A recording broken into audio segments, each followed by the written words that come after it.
Olá, boa noite, tudo bem? Estamos aqui com uma convidada muito especial hoje, né, para gravar um conteúdo muito especial para vocês. E eu estou muito feliz em receber, né, a minha mentora. Posso falar assim? Pode falar. Ela foi a minha mentora em um período, né, do nosso ciclo. Foi que ano? 2019, 2020, ali antes da Isso, um pandemia. pouquinho antes da pandemia. Ela é mentora, ela é consultora empresarial. Ela tem um programa para mulheres empreendedoras, né, que se chama Realize Mulher, e também empresárias de elite. É isso? Estamos aqui hoje com a Neuci. E ela Cê- que está apta hoje para desvendar o mito do empreendedorismo, né? Que eu ouvi falar a respeito disso. Achei bem interessante, nunca tinha ouvido esse tema. E também fazer o autogerenciamento dentro do seu próprio negócio. Seja muito bem-vinda, Neuci. Primeiro, muito obrigada pela grande oportunidade de poder compartilhar um pouquinho com vocês sobre a minha trajetória, transbordar, né, na vida das pessoas. Eu acredito que um programa como esse, ele traz oportunidade para que outras pessoas possam conhecer um pouquinho mais a fundo o que que é gestão e negócios. E me sinto honrada, mais uma vez, Que isso, Diego, eu que fico feliz principalmente demais de poder estar por ter me recebendo você aqui. convidado.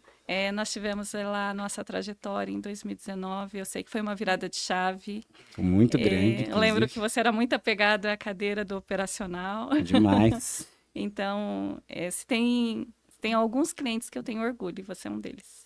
Que bom, fico muito feliz, porque para mim realmente foi a grande virada, né? Foi onde a gente tomou uma decisão de encontrar, né, alguém, uma empresa que pudesse nos auxiliar, e fomos muito bem assessorados pela, né, sua empresa, né, pelo seu trabalho.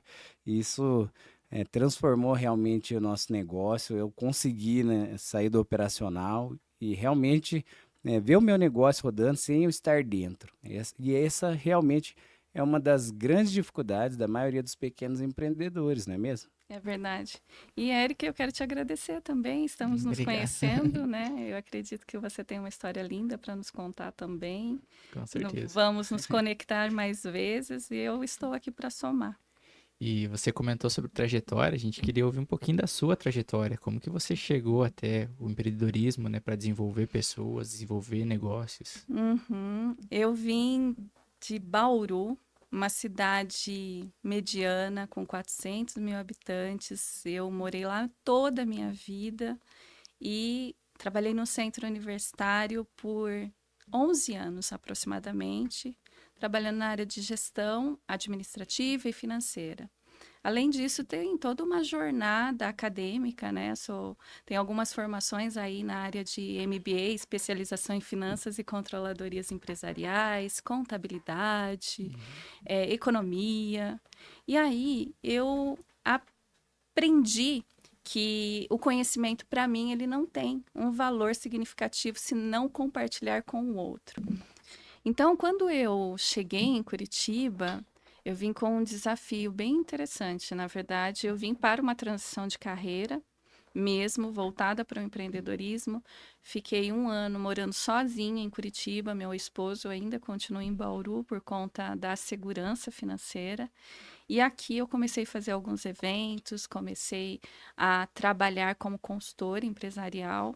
E a partir dali, o meu universo expandiu, porque eu pude, através da formação para empresários, através das consultorias, impactar muitas vidas.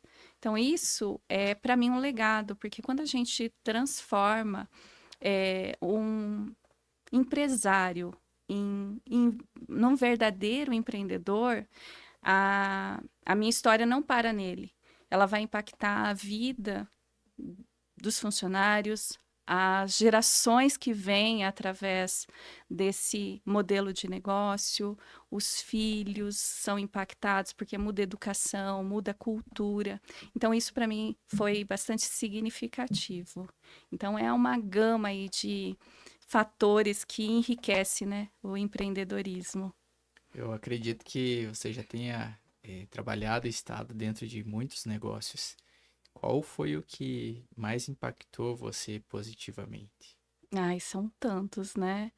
Eu poderia dizer assim que tem alguns exemplos de empresas de faturamentos mais expressivos, da ordem de 5 milhões, que você observa que, ao entrar com profundidade dentro desse modelo de negócio, eles até têm o faturamento, eles têm um caixa interessante.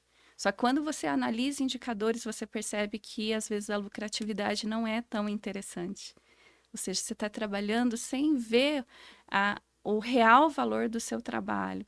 E eu tenho ali alguns negócios que hoje representam escala. Então, entre eles tem uma empresa que ela se tornou uma marca de franquia. Então, para mim, ela trago no coração, porque a gente trabalhou lá desde o protótipo mesmo, né? Da transformação da cozinha, da transformação do processo de cozimento. É uma empresa de frangos fritos que hoje já tem algumas unidades, então é bem interessante falar sobre isso. A barbearia também que escalou é uma coisa Achei que que eu você não ia trago no lembrar de mim. coração. Já tava triste aqui, Não, já. de maneira nenhuma.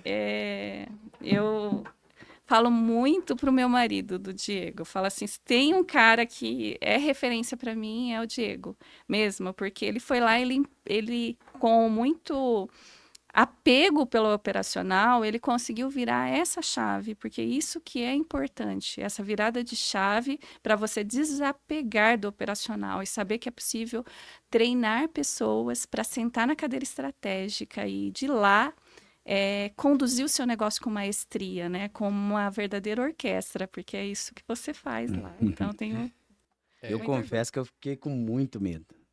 Quando veio, né, a Nelci veio me falar sobre isso, você precisa sair do operacional. Eu falei, não tem condição de sair do operacional, não. E isso me deixou muito com medo naquele momento, porque dentro da minha área, grandes profissionais, eles cortavam cabelo ainda. Até seu Elias cortava cabelo ainda naquela época. Eu falava, se os caras que são os mais top do mercado cortam cabelo, por que que eu vou parar de cortar cabelo? Não faz sentido. Mas aí, aprofundando no conhecimento, eu fui entendendo realmente a necessidade de não estar. Então, é muito antes de hoje a gente vê que tem muito barbeiro tentando sair do operacional para fazer. Eu já estava entendendo, já estava me projetando para sair, né? Tudo com base dentro da consultoria. E mais medo que o Diego foi os clientes dele. Perder. Mas o Mas, maior medo é esse. É você perder Sim, cliente, você sim. perder ali a credibilidade, sei lá, dá muita insegurança E eu mesmo. vendo de fora, assim, eu conheci o Diego já na metade da trajetória dele. Ele já estava com a barbearia estruturada, mas ainda no operacional. E deu para perceber a evolução dele até hoje. Então, esse cara evoluiu demais. E com uhum. certeza foi graças a você, até ele comentou. Demais. Graças a ela eu tô onde eu tô hoje. Eu fico muito feliz e orgulhosa mais uma vez. E sabe, Eric, o que ocorre, na verdade, é que quando a gente entende que aquilo que eu iniciei aqui falando, talvez não citamos isso ainda, mas nós estávamos falando no bastidores do mito do empreendedorismo. As pessoas, elas vivem, né? A maioria dos pequenos empresários vivem o mito do empreendedorismo. Ele abre um CNPJ e ele acha que ele já é empreendedor. Então, é natural, é isso, porque está no nosso DNA. Quando eu era criança, quando você era criança, você recebeu um brinquedinho que remetia ali ao operacional. Um caminhãozinho para carregar terra, um tratorzinho.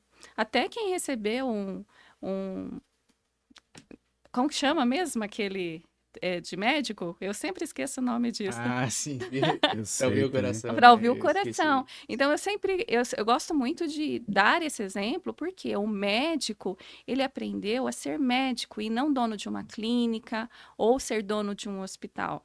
Você pode circular por várias profissões. Você vai para o arquiteto, ele aprendeu a ser arquiteto, aprendeu a ser técnico, aprendeu a desenhar e não ser dono de um escritório de arquitetura. Então, isso não é ensinado Isso não é educado, né? Não traz essa educação desde o berço. Papai e mamãe falavam assim: olha, você precisa estudar para passar no concurso público, ou você precisa estudar para ter um bom emprego. Não se ensinou sobre empreendedorismo. Foi para a faculdade, aprendeu a ser técnico, Ser preparado para ser funcionário, na para ser verdade. funcionário. Então, hoje, muitos empresários, eles são funcionários do próprio negócio e é o funcionário mais caro. E aí, só fazendo um link com o que o Diego falou ali sobre o medo de perder o cliente, o medo de você se sentir descredibilizado. O que que ocorre aqui? Você precisa tratar a sua agenda num primeiro momento, quando você está nesse momento de ruptura, de sair do operacional para sentar na cadeira estratégica, como uma agenda VIP. Não, ele continua cortando, mas a agenda dele agora é diferenciada, ele só atende na sexta, com poucos horários, o ticket dele é maior. Ele começa a se autovalorizar, porque um outro ponto que eu falo, né, dentro das minhas consultorias, não é o preço que fideliza as pessoas, e sim o valor. Então, a pessoa que vem pelo preço, ela vai também pelo preço. E aí vai entrar outros assuntos, né? A cultura, a essência do negócio, a experiência que é gerada dentro do seu negócio. Isso que agrega valor e que fideliza o seu cliente, mesmo você saindo ali do operacional, indo para o estratégico. Dentro dessa questão do mito do empreendedorismo, eu acho que hoje em dia tem muita informação na internet, né, que você acaba absorvendo, nem tudo é saudável. E todo mundo te vende um sonho. Ah, você tem que largar o CLT e virar empreendedor, né? Mas ninguém sabe as batalhas que o empreendedor sofre. E eu imagino, acho que você pode me responder isso melhor, se todas as pessoas podem adquirir habilidades para ser realmente empreendedoras, né? Serem um administrador, um empresário de verdade, ou essas habilidades são determinantes para algumas pessoas, nem todo mundo vai chegar lá. É É duro, uma mas pergunta bastante interessante, né? Eu acho que precisa ter raça, ter agressividade para negócios e entender que dentro da sua estrutura de negócios você vai passar por 3 fases, que é a fase da infância, a fase da adolescência e a fase da maturidade. Geralmente, empresas que não têm processos ou empresas que não começam da forma correta, elas vão iniciar na fase da infância. E nessa fase, ela e o dono é a mesma coisa, quase que não se separa, né? É uma entidade única. Então, ali não existe processo, a pessoa que abriu o CNPJ, ela que abre a empresa, ela que paga o fornecedor, ela que atende o cliente, ela que manda o WhatsApp. Se o cliente chega ou a pessoa não está ali, ela não quer ser atendida por outra. Então, nessa fase da infância, existe esse apego. apego no operacional, e não é nem apego, é uma necessidade, porque ele está pequeno. Então, para ser empreendedor, você precisa sim ter algumas habilidades comportamentais. É agressividade para o negócio, é conseguir enfrentar alguns riscos, porque empreender requer esses riscos. Mas, acima de tudo, eu acho que é o autoconhecimento que vai revelar o que de fato você quer. Entre eles, os seus valores pessoais. Seus valores pessoais, eles serão motivadores para você abrir um negócio. Então, se de repente o seu valor é muito o valor da segurança, né? Eu gosto muito de trazer esse exemplo. Talvez nesse momento você precisa ter uma transição mais pensada, mais planejada estrategicamente. Porque quem passa pelo empreendedorismo sabe que uma empresa, para começar a dar uma lucratividade, um retorno, ela vai de 18 a 24 meses. Então, precisa ter um Se tiver estruturado preparo ainda, né? financeiro. E se tiver estruturado, você tem que ter aportes ali para sustentar esse negócio para a primeira fase. Quando você vai para a fase da adolescência, é aquele momento que a sua empresa já tomou corpo, já tem uma clientela mais fiel, você já consegue perceber a necessidade de contratar novas pessoas, pessoas mais especializadas. E é nesse momento que existe um ponto crítico aqui. Porque quando você estava lá na fase da infância, assim como uma criança, você dava conta. Você estava lá, tudo bem, eu dou conta, sou eu que faço tudo, eu só estou aqui, mas as coisas acontecem, eu ganho mais dinheiro aqui porque vê só faturamento. Quando chega na fase da adolescência, os problemas aumentam. É nesse problema que eu tenho que aprender a gerir pessoas, é nesse momento que eu preciso entender de liderança, é nesse momento que eu preciso olhar para os meus indicadores financeiros e perceber se a minha empresa está com saúde financeira, se ela está no ponto de equilíbrio, se ela está no negativo. Às vezes eu preciso recorrer ao empréstimo. Por que essa fase é crítica? Porque é nesse momento que é um momento de ruptura e tomada de decisão. É nesse momento que o verdadeiro empreendedor, ele toma consciência sobre o negócio dele. E aqui ele fala, quer saber? Quando eu estava na fase da infância, eu não tinha que lidar com todos esses problemas. Então, eu vou voltar para lá, vou trabalhar sozinho, porque lá eu resolvo os meus problemas do meu jeito. Eu não tenho encheção de saco. O verdadeiro empreendedor, ele fala, não, eu preciso organizar esse negócio para que ele funcione sem depender constantemente da minha presença e levá-lo à maturidade. E é na fase da maturidade que eu consigo fazer com que o meu negócio tenha processos autogerenciáveis, que ele realmente seja conduzido com essa maestria e ele possa se tornar um modelo replicável, sem limite de crescimento, cuidando dos padrões de excelência, da cultura, e de todo o tratamento das informações de gestão.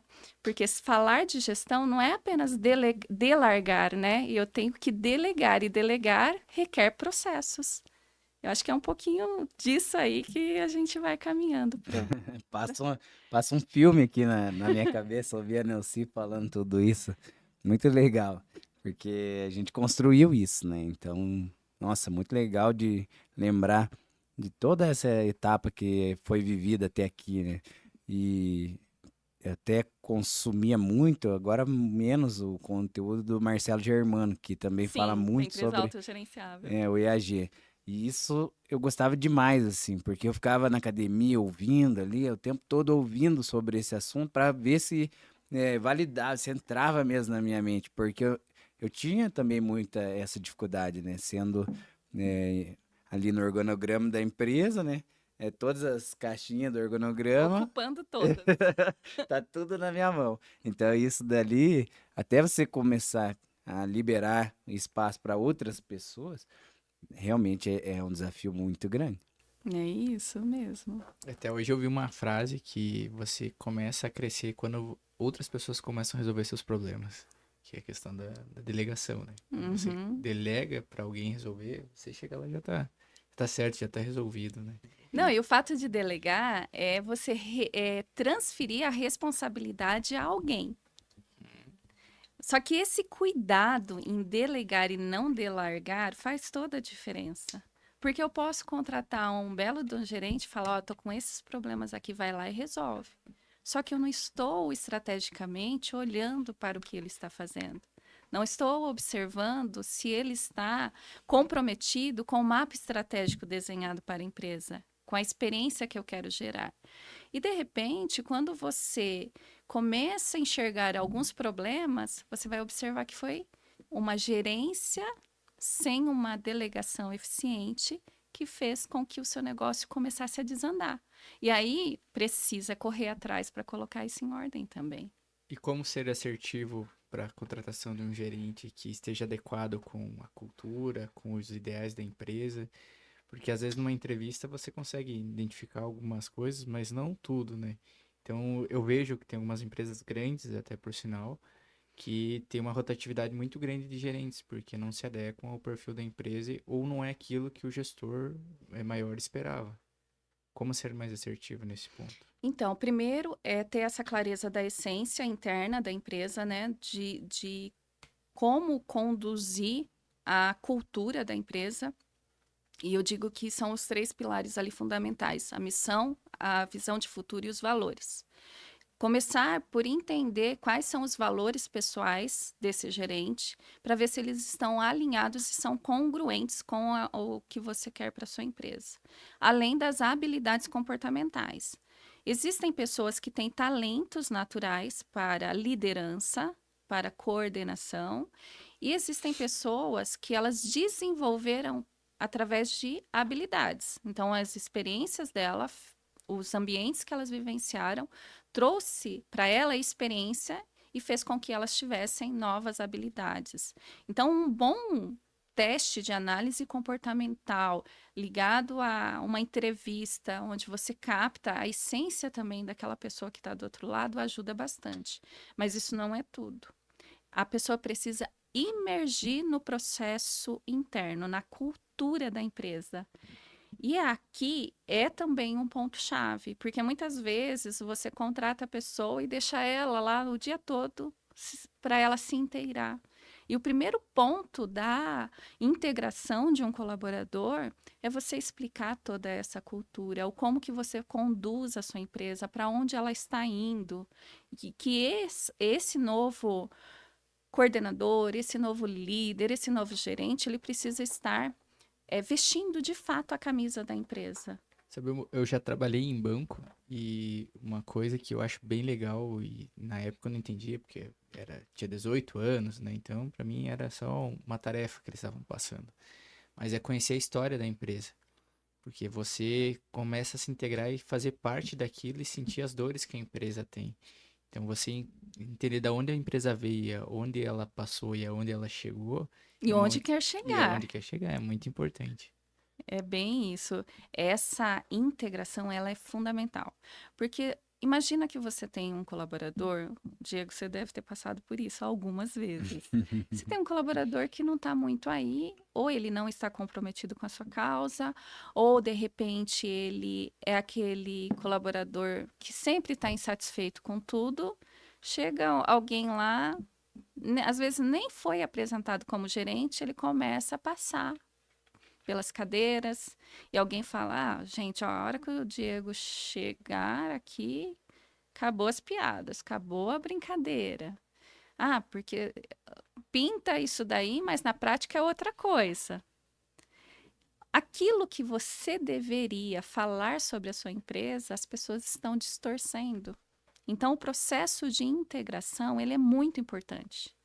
Você é o primeiro a contar a história para esse colaborador, para esse gerente. E, acima de tudo, fazer com que ele se sinta parte, integrando com o kit de boas-vindas, fazendo com que ele sinta-se apreciado e reconhecido como uma pessoa, uma peça importante. E, além de tudo isso, o contrato de posicionamento. O contrato de posicionamento, ele é um documento que posiciona você na sua caixinha. Olha, você está assumindo um cargo de liderança. Nesse cargo de liderança, você tem esses direitos, esses deveres, essas obrigações, e você se compromete com isso e com isso. O seu papel aqui é coordenar a minha equipe operacional. Você vai traduzir as minhas estratégias para o operacional e supervisionar para que tudo ocorra para que a gente possa, de fato, alcançar os nossos objetivos de curto, médio e longo prazo. Até nessa questão de, pensando em liderança, eu estava lendo uma matéria esses tempos de como se tornar um CEO. Não é todo mundo que vai se tornar, não é um gerente que vai se tornar, que vai chegar lá. Quem é CEO chegou, foi preparado por muito tempo para estar onde está. Eu acho que o pulo do gato, a chave que eles têm é a tomada rápida de decisão para ser bem assertivo, né? E também assumir o risco. Mas eu vejo também muitas pessoas promovendo, às vezes, funcionários que é um excelente, por exemplo, excelente vendedor a gerente, né? Qual que é a tua visão a respeito disso? Você acha que pode funcionar ou quem é um excelente vendedor não vai ser um excelente gestor de pessoas? Então, é uma coisa que a gente não pode radicalizar, né? Porque às vezes você vai perder o seu melhor vendedor. E vai colocar ele numa posição em que, da gerência, você não pode mais voltar ele para aquele cargo. E aí você não teve um bom gerente e também não teve a continuidade desse bom vendedor.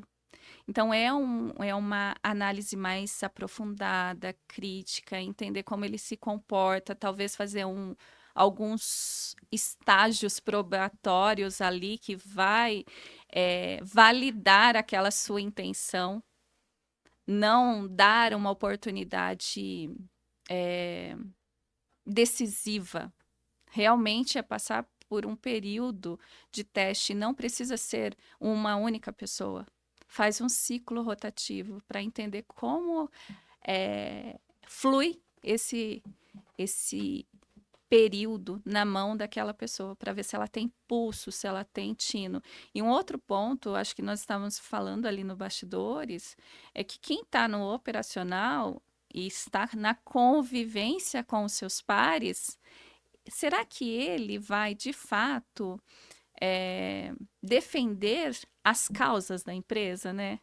Diego, Exatamente. será que ele vai defender as causas da empresa ou ele vai defender Vai fazer as motim. causas Da equipe. da equipe, do time? Sim. Então, É que ele talvez precisa ele sim ter tenha um a dor equilíbrio, de né? vendedor, né? Ele vai ter a mesma dor que o vendedor tem. Ele muito provavelmente não vai conseguir desempenhar essa função de gerente por ele ficar sempre observando. Não, é que vendedor tem essas dificuldades. Ele vai ficar sempre com dor de vendedor. Então acaba difícil dele realmente A enxergar. mentalidade dele é a da dor, é das dificuldades, é o que ele enfrentou. E você vê bastante assim, muitas empresas grandes que quem tá no operacional fala, mas esse gerente não sabe nada, eu sei muito mais do que ele, né?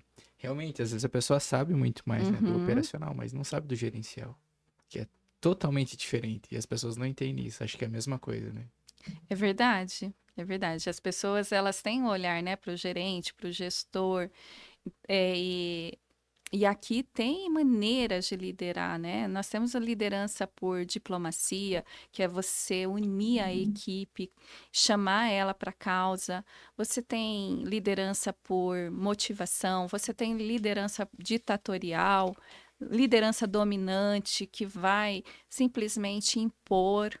Só que essa liderança ela tem que estar muito atrelada com a cultura. Eu acho que a cultura é um ponto-chave dentro de qualquer organização. Qual a cultura que você está colocando para que todos estejam unidos em uma só voz, né? Em um único só objetivo. Sim. Voltando um pouquinho lá no negócio autogerenciável, né? Quais são as chaves para transformar um negócio em autogerenciável? Todo negócio pode ser autogerenciável, ele tem um prazo, ou cada negócio é de uma maneira?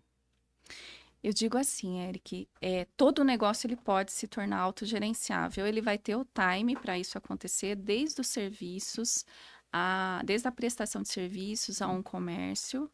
No entanto, porque assim, na verdade, o que que ocorre? Toda empresa tem processo. Toda, absolutamente todas as empresas têm processo. Só que muitas vezes esses processos estão na cabeça do dono ou do funcionário mais velho. Como que eu faço para que o meu negócio se torne um modelo autogerenciável e replicável? Através da construção de processos operacionais padronizados. Ao mesmo tempo, esses processos operacionais padronizados, eles não podem ser engessados, eles precisam ser flexíveis, no sentido de melhoria, no sentido de inovação, e ter uma metodologia de engrenagem que faça isso acontecer. O que eu não posso é criar um processo da minha cabeça que eu não acredito nele. Eu tenho que entender que o processo vai desde o atendimento à pessoa que varre o chão. A primeira pessoa a acreditar no processo é quem está sentado na cadeira estratégica. E muitas vezes o empreendedor, né, o empresário, ele mesmo compromete o processo autogerenciável. Porque ele é muito dado à cessão, a ceder o tempo todo, no sentido de, o funcionário chegou lá, ai, Diego, preciso falar com você, olha, está acontecendo isso. Não, vai lá, vai, resolve. Então, acontece essa flexibilidade que tira a autonomia da liderança, tira a autonomia da gerência. Então, o processo ele precisa ter essa sinergia entre todos os setores. Se eu vou pedir uma antecipação de uma comissão, uma antecipação de salário, ele está dentro do regimento, ele está dentro do processo? Com quem eu falo? Quem que aprova? Ou seja, isso vai fazendo com que esse mecanismo comece a funcionar de uma forma organizada. Ah, tem negócios que são mais complexos, tem negócio que precisa de uma especialidade técnica. Então, essa especialidade técnica, muitas vezes, ela não é treinada dentro da organização, mas a metodologia de atendimento é possível. Você fazer com que a sua empresa, a partir de uma gama de clientes, já funcione sem depender da sua presença constantemente, é possível. Enquanto você está fazendo um seminário nos Estados Unidos, a sua empresa está fluindo, porque você tem um bom gerente, você tem a equipe que está em campo trabalhando, você tem todo um arsenal ali desenvolvido que as coisas vão fluir sem você estar presente ali. Esse é o segredo do autogerenciável. Não, eu tô lá, se eu não tiver, essa empresa não funciona perfeitamente. Não funciona porque não tem processo. Não funciona porque não tem regimento interno, não tem normas bem estabelecidas e uma comunicação clara e assertiva. Isso precisa, Seriam 3 pilares, então. sim, a comunicação, os processos e uma boa liderança, né? Isso podendo ser aplicado. Isso é bem comum, até na hora de cobrar um colaborador, às vezes as pessoas ela têm dificuldade. Nessa semana mesmo estava conversando com uma pessoa que estava falando para mim sobre isso. Ah, mas a gente pede e as pessoas não fazem. É que na forma que você contratou ela, você não apresentou nada para ela. E aí fica muito difícil dela entender. E outra, é você pedir e acompanhar, né? Até que aquilo se torne um hábito. Porque às vezes a pessoa pede uma vez, daí depois vê que a pessoa não está fazendo. Aí deixa, não tem coragem de se posicionar, não tem coragem de conversar. E isso acaba prejudicando muito também esse resultado positivo ali, né? Então é realmente acompanhar, falar várias vezes, né? Às vezes a mesma coisa, tá óbvio, mas é importante repetir algumas vezes se for necessário, ter posicionamento mesmo. Muita gente tem medo de se posicionar. É fato. Esses pilares que conduzem a gestão interna de qualquer modelo de negócio, entre eles você vê que é um quebra-cabeça. Quando a gente chega nesse ponto, a gente vai voltar lá para a integração. Então, se houve uma boa integração Sim. na contratação, essa integração tem lá o contrato de posicionamento, se ele é um líder, tem o procedimento operacional padronizado de como ele deve executar a sua tarefa, tem ali o regimento interno com as normas que conduzem aquela organização. Então, isso vai facilitar a gestão de pessoas. Por quê? No momento que você está quebrando uma regra do regimento, você vai chegar na pessoa e vai falar assim: olha, deixa eu contar uma coisa para você. Se lembra quando você foi contratado, que você deu ciência, que aqui nós tínhamos algumas normas, algumas regras, algumas diretrizes que conduzem o nosso negócio? Pois é, olha, estou olhando aqui no regimento, é a segunda vez que você está quebrando das nossas regras. Então, eu quero te dar esse feedback. Quero falar para você que isso é inaceitável dentro da nossa organização e eu quero te dar uma oportunidade de você corrigir isso. Olha como a liderança fica mais fácil, porque está documentado. O combinado não sai caro. E o combinado não sai caro, aquela clássica. Sim. Então, a partir dali, a pessoa fala: poxa vida, que puxada de orelha. E nem foi tão agressiva, mas ela estava dentro de uma condução muito preparada para isso. Numa terceira vez, você já vai chamar para uma advertência verbal. Olha, agora eu já não estou mais chamando, não estou te dando feedback, agora eu estou te advertindo. Estou te corrigindo de forma, te advertindo para que você corrija. E a pessoa ela vai perceber que aquilo é importante para a organização. Ali não é, desculpe as Joanas, mas ali não é a casa da mãe Joana. Pelo que eu tô entendendo e da história que você contou da infância, adolescente e maturidade, para se tornar um processo autogerenciável, acho que já esteja num negócio maduro, né? Mas não, infelizmente não é a realidade da maioria dos empreendedores. E antes de se tornar um negócio maduro, eu vejo que eles têm um grande problema, que é o financeiro. Uhum. Queria que você contasse um pouquinho mais do financeiro, dos problemas que você identifica ou os maiores erros que o empreendedor comete, né? Nossa, Ah, nossa. isso é muito fácil. Eu tô muito... É um erro atrás do outro. Vamos começar pelo maior desafio, né, nas minhas consultorias financeiras e o mais crítico é misturar as contas pessoais com as contas da empresa. Esse é o clássico. Esse é o Isso. clássico. Não tem como fugir. É o primeiro, né? A pessoa fala, eu não sei para onde está indo o meu dinheiro. Aí você começa a mapear para onde está indo o dinheiro. Essa roupa aqui no shopping, no cartão É. corporativo. Esse mercado aqui que você passou, R$ 800. Isso, é o primeiro ponto, né? A gente brinca sempre que não existe CNPJ-PF, existe CNPJ e CPF e isso precisa ser separado, isso é prioridade, para que realmente você consiga ter clareza dos seus números, mas não é só isso. A gestão financeira, ela, para ser bem conduzida, você precisa ter a implantação de um fluxo de caixa, onde mostre para ti qual é a geração de dinheiro, de valor no seu caixa, e fazer a categorização das suas finanças de forma correta. Então, eu estou comprando o quê? Eu estou comprando mercadorias para venda? Ou eu estou pagando uma conta de um custo fixo? Entender os cenários que demonstrem para vocês o que é custo operacional, custo fixo, custo variável, entender o custo da sua mercadoria vendida, isso vai refletir lá nos seus indicadores. Então, não é só construir um fluxo de caixa, entrada e saída.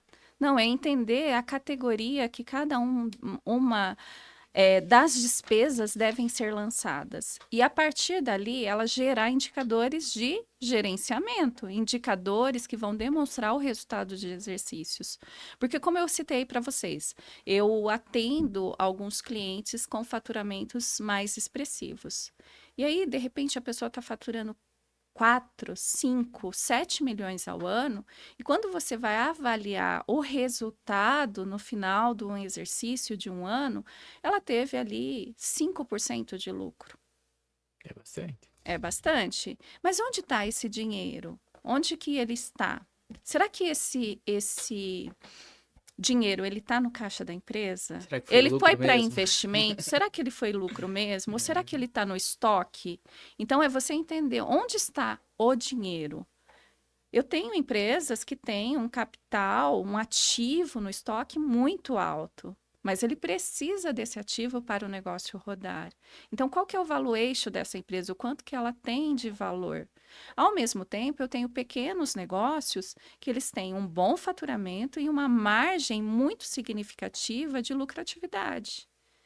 E que dá ali folga para o empresário fazer as retiradas de lucro de forma periódica, reinvestir no próprio negócio. Então, se você não entende de finanças, você anda com vendas nos olhos, é cego, porque finanças te conduz ao sucesso. E aqui eu gosto muito de trazer um ponto, porque o financeiro é um fato histórico, é algo que já aconteceu. Só que eu não posso ficar preso no passado. Eu tenho que trabalhar também o planejamento financeiro. É olhar para o meu orçamento, tanto de previsibilidade de receita, como previsibilidade de gastos, previsibilidade de investimentos. Então, se eu olho o fator histórico, o que eu errei? Onde eu preciso corrigir? E para onde eu estou indo? Como que eu vou fazer o orçamento para o próximo ano? Quem eu preciso contratar para alavancar as minhas vendas? Como que eu vou fazer a redução de custos que estão impactando no resultado final? Quais são as ações estratégicas? Porque depois que o fato aconteceu, Já está consumado. já está consumado, né? Bom. E dentro da sua consultoria, você também trabalha com a questão sucessória, principalmente de empresas familiares, onde passa esse bastão para o filho e às vezes o filho não está preparado para herdar aquela ou sentar naquela cadeira de posição de empresário? A gente trabalha mais voltado para a mudança de mentalidade, no sentido de entender essa estrutura interna organizacional, a estrutura ali de passagem de bastão, mas não a parte jurídica, né? É mais um entendimento da mentalidade, da história da empresa, da cultura, o que está previsto para os próximos anos dentro do planejamento Porque estratégico. eu já vi empresas grandes aí, né, que tem em Curitiba, faturam até bilhões, e os herdeiros não Querem têm, assumir. alguns não querem e outros não têm capacidade. E aí se pensa em contratar CEO para É. poder gerir, pagar uma pessoa para administrar o negócio Às vezes é o efetivamente. melhor caminho. Melhor caminho, né? É verdade. Mas eu fiquei bem curioso para saber mais sobre essa história não, esse projeto que você tem, né, do Realize Mulher. Queria que você Uhum. contasse um pouco mais sobre isso. Tá, vamos lá. O programa Realize Mulher, ele nasceu no meu coração em 2016. Já faz algum tempinho. E eu via que a mulher, ela sofre com uma dependência muito grande financeiramente, ou do governo, ou do pai, ou também do marido. E quando a gente fala em empreendedorismo feminino, existe uma possibilidade gigantesca nesse universo. Universo da moda, universo da beleza, de clínicas estéticas, né? Então, é uma possibilidade absurda para se trabalhar. Só que as mulheres, elas não têm preparo para a gestão, não têm preparo para fazer esse negócio replicável. Então, todo esse conhecimento, ele é passado nesse programa a partir da formação para empresárias, que é a Empresárias de Elite. Ali você sai com o seu negócio modelado Essa é uma formação do zero. do zero. Ah, que É legal. uma formação do zero, passando por todas as áreas de gestão, e a pessoa sai dali com o seu negócio, com o seu protótipo montado. Então, para quem não tem nenhum conhecimento da área e não tem um negócio, é melhor que ele comece, essa pessoa comece fazendo esse seu Olha só programa? que interessante, pergunta que eu adoro responder. É possível uma empresa nascer na maturidade? É possível. Eu não preciso passar pelas dores da infância e da adolescência, desde que eu comece certo, com a mentalidade correta. Então, eu posso criar um protótipo replicável, sem limite de crescimento, já na maturidade, sabendo que eu tenho ali os recursos necessários, a proposta de valor, a estrutura organizacional definida, principalmente para quem tem condições de investir nesse negócio. E já entrar com essa mentalidade empreendedora. Eu tenho uma cliente, inclusive a que eu citei, da Casa de Frangos, ela tem uma empresa na área de automação. Olha que interessante. Ela trabalha com aquelas, como que chama? De mercado, aqueles totens de Top. estacionamento. Uhum. Ela trabalha com aquilo e com Com as cancelas. cancelas, eu ia falar chancela, mas é cancelas. E ela trabalha ela tem uma empresa nessa área de automação. Quando ela passou pela formação para empresárias, ela percebeu que ela podia montar qualquer outro negócio replicável. Foi onde que ela abriu a empresa de frangos. E dentro dessa formação, a pessoa chega lá e fala: Eu quero ser empresária, quero empreender, mas não sei que negócio fazer. Você Uhum. ajuda ela a encontrar esse caminho? Ou tem que vir já com uma ideia meio formada, falar: Quero fazer moda, beleza? Existem duas linhas de trabalho. Uma da pessoa que já chega com algo idealizado, e existe aquela pessoa que não sabe ao certo o que quer. E aí, antes de entrar para um processo de negócios, porque eu digo que a ideia de um negócio ela tem um valor, é um investimento. Eu não posso testar e colocar tudo a perder. Então, às vezes, antecipando a isso, a gente faz um processo de coaching para entender o que ela está buscando É na questão de carreira. perfil e tudo mais. Perfil, a questão de ela se perceber fazendo aquilo, ela visualizar fazendo aquilo. Porque ela vai realmente falar assim: é isso que eu quero. A partir dessa tomada de decisão é que se alinha um modelo de negócio atrelado àquilo que ela despertou para ela realmente um desejo profundo de fazer algo na área do empreendedorismo. E dentro da sua formação, da sua consultoria, o que você identifica a maior dificuldade da mulher para se desenvolver no empreendedorismo? Olha, eu diria que é o financeiro, é uma das questões. Minha mulher gasta bastante. É o financeiro. Essa semana eu estava numa cliente, né? E eu cheguei para ela e falei: olha, a gente já está 3 meses trabalhando no seu financeiro e eu preciso te dar uma recomendação. Eu preciso que a partir de agora, tudo que você for pagar, que for pessoal, você pode pagar. A gente já mapeou que está dentro do seu Prolabore. Só que você passa para sua conta pessoal. Não pague com o cartão da empresa, não pague com a conta CNPJ da empresa. Ah, eu não tenho tempo. É muita coisa para minha cabeça. Então, elas são rebeldes, é diferente dos homens. As mulheres são um pouco mais rebeldes em relação a seguir a orientação. Mas eu sou um pouco brava nesse sentido, porque se você quer o resultado, você precisa seguir a orientação, porque você vai bater cabeça, vai deixar de fazer aquilo que precisa ser feito e que pode te alavancar, te impulsionar muito mais rápido, né? Então, dentro das dificuldades, né, que você me perguntou, o financeiro é uma das dificuldades e também essa questão de achar que sabe tudo. A mulher, ela é multidisciplinar em muitas áreas e ela quer assumir tudo. Só que ela esquece que ela assume a casa, o marido, assume as demandas da empresa e aí ela perde qualidade de vida e precisa haver um equilíbrio. Só fazer uma pausa. Escutou, né, amor?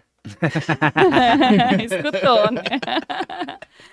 Precisa haver um equilíbrio. A empresa, ela precisa existir para pagar os sonhos, os seus sonhos, e não sugar a sua vitalidade. A partir do momento que a empresa está te escravizando, você está fazendo tudo errado. Aprenda a delegar, aprenda a gerenciar pessoas, né? A deixar os outros fazerem, e está tudo bem. Você não vai perder o seu papel de empresária porque está delegando a alguém. E que conselho você daria para as mulheres que estão começando agora no empreendedorismo, empreender, começando seu negócio? Eu diria que, primeiramente, mapear sua ideia, prototipar um negócio. Eu acho que esse é o ponto-chave, é entender do seu modelo de negócio, entender o que ele vai entregar, qual é a essência dele. Hoje as pessoas, elas não buscam mais por produtos e por serviços, porque produtos e serviços você acha em qualquer tipo de empresa. Ah, eu quero barbearia. Barbearia você vai passar quantas barbearias? Né? Eu quero comprar uma roupa. Quantas lojas de roupas? Quantos restaurantes que tem? As pessoas hoje, elas estão buscando por benefícios e valores agregados. Experiência. Experiências. E aí entra as experiências sensoriais, entram os 5 sentidos, entra o acolhimento. Olfato, visual. Tudo conta. Tudo conta. A embalagem conta. Então, olhar para o seu negócio como um todo, mas não negligenciar a gestão. Olhar para a gestão, isso é fundamental. Não é só fazer tudo bonitinho, estou lá no operacional, mas o meu financeiro está zoado. Não tenho ninguém que venda, sou eu que vendo. Aprender a multiplicar, a contratar corretamente, alocar pessoas potenciais em seus devidos lugares, né? Entendendo que cada pessoa é especialista em algo e tá tudo bem ele saber mais que você. Não tem erro nenhum nisso. E a mulher, ela oculta mais as informações quando vai passar, ou não sei se isso acontece, né? Quando tá no processo de mentoria ali, de consultoria, a mulher oculta ou o homem oculta a informação para você mentorar ela, tenta reter isso ou não? Então, Diego, o que eu diria? A minha consultoria, ela é embasada nos pilares de consultoria, mentoria e coaching, né? Então, o coaching, ele traz uma um aprofundamento de perguntas mais poderosas. Então, eu sempre vou coletar informação. Pode ser na primeira sessão ou na terceira, mas eu vou descobrir. E Vai abrir o aí, bico. mas eu acho que é legal você fazer essa pergunta, porque eu faço consultoria para muitos casais, né? E empreendedores. Ah, E legal. aqui que a coisa pega. Porque precisa ter um alinhamento, tanto de estratégia de crescimento do negócio, como também um alinhamento de valores, para que as pessoas se vejam realmente caminhando na mesma direção. É porque eu acho que às vezes o marido tenta ocultar da esposa o ganho e tal. Isso daí pode prejudicar muito dentro do negócio, né? Sim, se não houver transparência, isso é um fator relevante, né? E existe aquelas pessoas que estão ali sendo ditatoriais. Não quero saber a sua opinião. Aqui quem manda sou eu. Eu ia te fazer uma pergunta agora aqui, porque você comentou que as mulheres são multitarefas, né? E eu entendo que a mulher, mesmo sendo empreendedora, ela não deixa de fazer as coisas com a família, com os filhos, com o marido. E agora você trouxe essa questão do casal, como atingir o equilíbrio da vida pessoal e do negócio? Uau, ótima pergunta. Precisa ter agenda. Agenda é muito importante. Agenda E é muito até importante. hoje ainda eu me bato com esse negócio. Tem que ter o dia do pai com o filho, né, Diego? Sim. O dia do casal. Realmente ter agenda e cuidar para não estender o assunto profissional para a Dentro de mesa casa. de jantar, A casa ser uma extensão do É. escritório. né? Tem que tomar muito cuidado com isso. É um trabalho, é um desafio, não é fácil, mas é você colocar ali só você começar a pensar o que é mais importante para você, seu negócio ou a tua família? O quanto que às vezes você está trazendo ali um incentivo para o teu negócio e na sua casa você está negligenciando a atenção ao seu filho, tá? Negligenciando uma conversa com a sua esposa. Vai se esfriando o Sim. relacionamento. Isso é uma pancada, porque hoje é até perigoso minha filha chegar lá na empresa lá e mandar alguém embora. Lindo. Tem que cuidar mesmo. Então tem que ter o equilíbrio e a agenda funciona. É você definir assim, ó, terça-feira é o dia do filho. 6 horas, ah lá, ele gostou, tá vendo? Terça-feira o pai vai sair com o filho, na quarta-feira a mãe vai sair com o filho, e na sexta é o pai e a mãe. Eu vejo assim, eu sou uma pessoa muito organizada, né? Eu tenho já uma agenda para tudo. Então tá tudo lá mapeado, desenhado, mas minha esposa não. Então, às Olha vezes, aí, olha, eu acho que você tá ouvindo. ela às vezes não quer seguir minha agenda, porque daí é a minha agenda, não é a agenda Uhum. dela, né? Precisa ter esse alinhamento, né? Essa conversa, ver qual é o dia que fica mais adequado para ambos, mas precisa ter esse momento para resgatar, inclusive, o relacionamento. É muito importante. E como que você enxerga o papel da mulher nos negócios daqui a 5, 10 anos?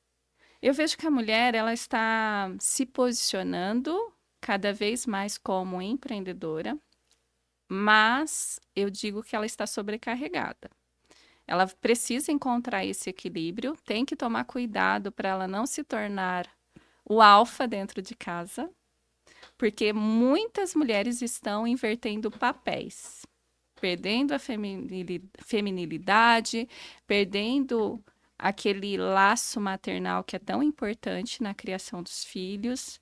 E isso vai impactar a vida dela, porque eu falo que a vida ela passa muito rápido, ela é dinâmica. E quando você olhar lá na frente, você vai falar: eu dediquei minha vida toda para esse negócio, o que valeu?